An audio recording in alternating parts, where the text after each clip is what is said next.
Hello बच्चों, तो आज हम लोग बात करने वाले हैं प्रश्नावली 8.1 का क्वेश्चन नंबर 5, जो कि बहुत ही जबरदस्त क्वेश्चन है। और अगर इस क्वेश्चन को आप ध्यान से समझ जाते हैं तो इसके आगे वाला क्वेश्चन और पीछे वाले क्वेश्चन सभी क्वेश्चन को एकदम अच्छे से आप लोग हल कर लीजिएगा। ठीक है, तो चलिए यहाँ पे देखते हैं। लिखा है चूंकि सेक थीटा इक्वल टू आपका दिया है कितना जी, 13/12। ठीक है, उसके बाद से बोला है अन्य सभी त्रिकोणमितीय अनुपात को परिकलित कीजिए। तो मान लीजिए कौन कौन होता है जी। पहला होता है साइन थीटा, इसका उल्टा क्या होता है जी, कॉसेक थीटा। यहाँ पे आता है कॉस थीटा, उसके बाद आता है सेक थीटा, उसके बाद क्या आता है जी, टेन थीटा, उसके बाद कॉट थीटा। ठीक है, आपका यहाँ पे सेक थीटा का मान दिया है 13/12। कोई दिक्कत नहीं। ये सेक किसका उल्टा होता है जी, कॉस का। कॉस का फॉर्मूला क्या होता है जी, कॉस का फॉर्मूला होता है आधार बटा कर्ण। तो ये क्या हो जाएगा जी, कर्ण बटा में हो जाएगा आधार। ठीक है, तो यहाँ देखिएगा, तो कर्ण और आधार दिया है तो सबसे पहले हम लंब निकालेंगे। क्या जी, लंब तो आते हैं पाइथागोरस प्रमेय से। पाइथागोरस प्रमेय से। ठीक है, पाइथागोरस प्रमेय क्या होता है जी, देखिएगा तो होता है कर्ण का स्क्वायर इक्वल टू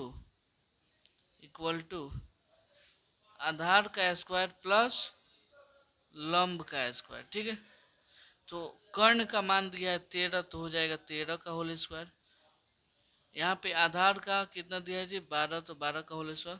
और लंब का हमको मान ज्ञात करना है। ठीक है, 13 का होल स्क्वायर हो जाएगा 169, 12 का होल स्क्वायर 144। ये प्लस में इधर का गया तो माइनस में हो जाएगा। आपका यहाँ पे बचेगा लंब स्क्वायर। ठीक है, लंब स्क्वायर, यहाँ 9 में से 4 गया 5, 6 में से 4 गया 2, 1 में से 1 गया 0। यहाँ पे लंब स्क्वायर आ जाएगा। तो हमको लंब का मान यहाँ से निकालना है। तो ये स्क्वायर में इधर आ गए तो रूट में चेंज हो जाएगा। यहाँ पे आपका लंब रूट 25 का मान कितना होता है 5। आपका यहाँ पे लंब का मान कितना आ गया जी, 5। कोई दिक्कत नहीं। अब देखिएगा यहाँ पे साइन थीटा का फॉर्मूला क्या होता है जी, साइन थीटा का फॉर्मूला होता है लंब बटा में कर्ण। क्या होता है जी, लंब बटा में कर्ण। तो लंब का मान 5, लंब का मान 5 हो जाएगा। और कर्ण का मान कितना है जी, 13, तो यहाँ पे हो जाएगा 13। इसका आंसर हो गया। कौशिक का क्या होता है, इसका साइन का उल्टा होता है, तो हो जाएगा कर्ण ऊपर और लंब नीचे। ठीक है, तो यहाँ पे कर्ण का मान कितना है जी, कर्ण का मान 13 और लंब का मान हम निकाल चुके हैं यहाँ पे नीचे 5। कोई दिक्कत नहीं। चलिए इसको कॉस थीटा को हम यहाँ पे ले लेते हैं। कॉस थीटा का फॉर्मूला क्या होता है जी, कॉस थीटा का फॉर्मूला होता है, देखिएगा तो होता है आधार बटा में कर्ण।